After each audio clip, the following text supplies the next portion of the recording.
Hello everyone, this is Brandon's Aquariums and Terrariums, and this is Luna. If you saw by the title of the video, you're probably here for the Betta imbellus. This is a wild type Betta. So she's not a normal Betta you would find at a PetSmart or Petco or something, in those little cups. This is a Betta imbellus. I had to find her at a pretty neat local pet store. And I was lucky enough that they carried her.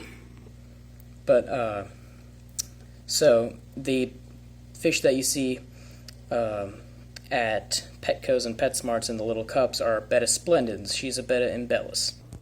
This is a Betta splendens.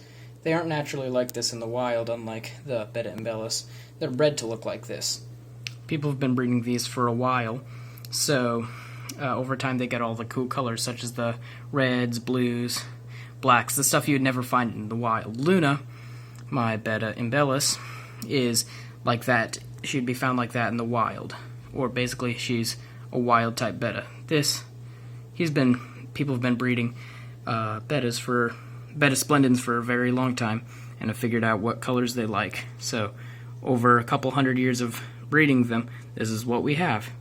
So now that we're done with the basic the basic classification of the Betta imbellus, we're going to talk about their care.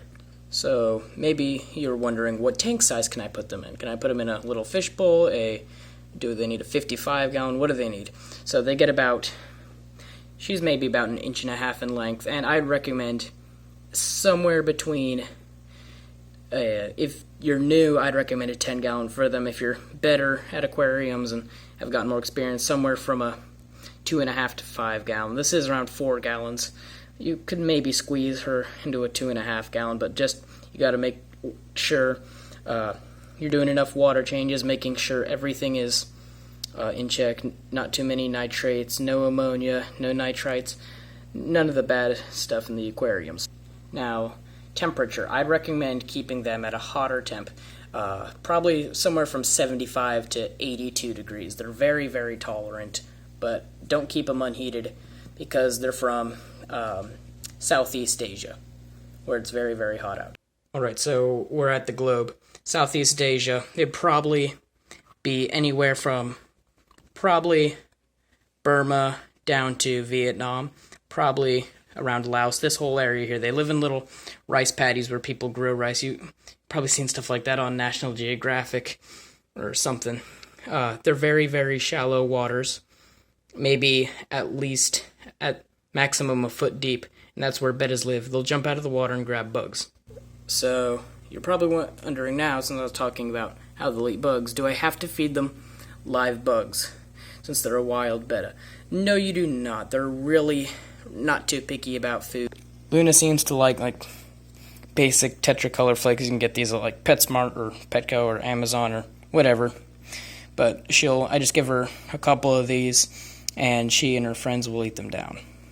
Now for the tank setup, I would highly, highly, highly recommend live plants. If you've seen Luna's chasing her tank mates around. I'd highly recommend live plants in your Betta imbellus aquarium.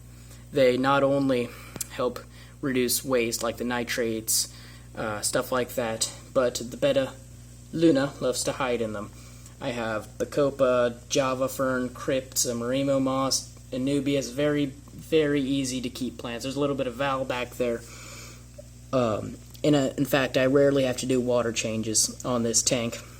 If you're newer and you don't really want a huge jungle for your Betta, then you can probably just do water changes every couple of days if you have like a 5 or a 10 gallon. And the other thing you may be wondering, what are the fish with her? So these are guppies. Now, lots of people say that guppies are the worst tank mates for Bettas. Those might be the splendens because they see their tail. She just, of course, decided to start chasing them around a lot now. Usually she's very peaceful with them. Betta imbellus are often known as the peaceful Betta in many books and magazines and things. So, they've actually been doing pretty well with her. They leave each other alone.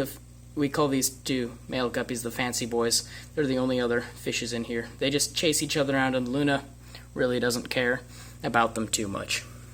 So the next thing is the pH. So with the pH of the Betta imbellus, oh, she's trying to bite at something. Pretty much anything. She can probably live in your water. Well, not straight tap water. You'd have to treat it with dechlorinator. But I think the water here is around 7 or 7.2. But they're very, very tolerant. In the wild, they live in very acidic waters, around 6.0, I think. Probably, I wouldn't be surprised if it was 5.0. They usually live in black water. That's where it's tanned, very heavily tanned. Kind of like, hold on, this was a little experiment with some pothos. Very, very dark water, kind of like tea. The leaves and wood start leaking tannins, like if there could be a tree above it, and then all the dead leaves fall in there during the fall, and they turn the water into a tea-like color. That's pretty much what tea is, tannin and water. Hold on, she's right back there. Now, breed. So I only have one Betta imbellus, and it's a female, and I've never bred bettas. I haven't bred too many fish, but what they do is they make a bubble nest. So, like up here, there's a lot of duckweed and floating stuff. So the male will blow bubbles in there, they'll do their thing, and over time the babies will hatch. There's a lot of other videos on YouTube where you can watch that. They're really cool to watch, and yeah, I just really enjoy having Luna in here. She changes colors depending on what she's doing. Oftentimes, right now she's at a cool phase. I don't know if you picked it up earlier, but she has some cool orange markings on her gills. I rarely ever see those on her. Most of the time, like some days she'll be blue, some days she'll be red. It's really cool. You can watch the full thing on the tank. There's a whole land area up here. That's one of my other videos. I think it's called like the Betta Waterfall Aquarium. It's really neat, and Luna's probably definitely my favorite fish. White Cloud's in a very close second, but she's a bunch of fun. She's very active. One thing is, I'll even feed her tiny, tiny earthworms that I can find in my backyard. One of these days I'll have to do a video of her eating them, and occasionally, if you want a really friendly fish, the Betta imbellus will be your best friend. What will happen is, one time I saw, like, if there's like a little bug flying around at the top, one time she jumped up and grabbed it midair. She did that once. Usually there's a lid on here. I just took it off for videoing. But if there's a bug crawling near your tank, or like a fly buzzing around, your Betta imbellus will totally jump at it and try to eat it.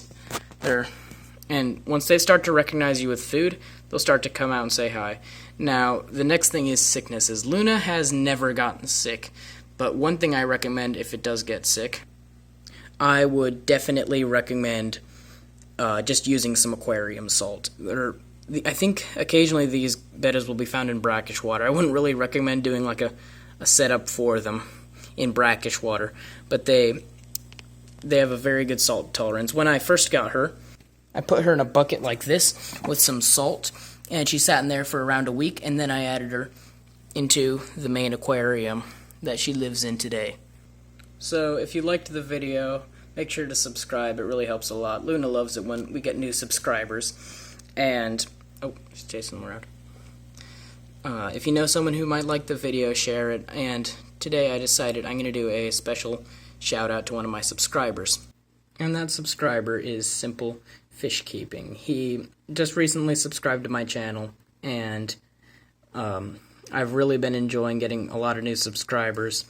He has a pretty cool thumbnail. I like white clouds too. I think he commented saying he subscribed on my video on my White Cloud Mountain minnow pond. I'd recommend watching that video.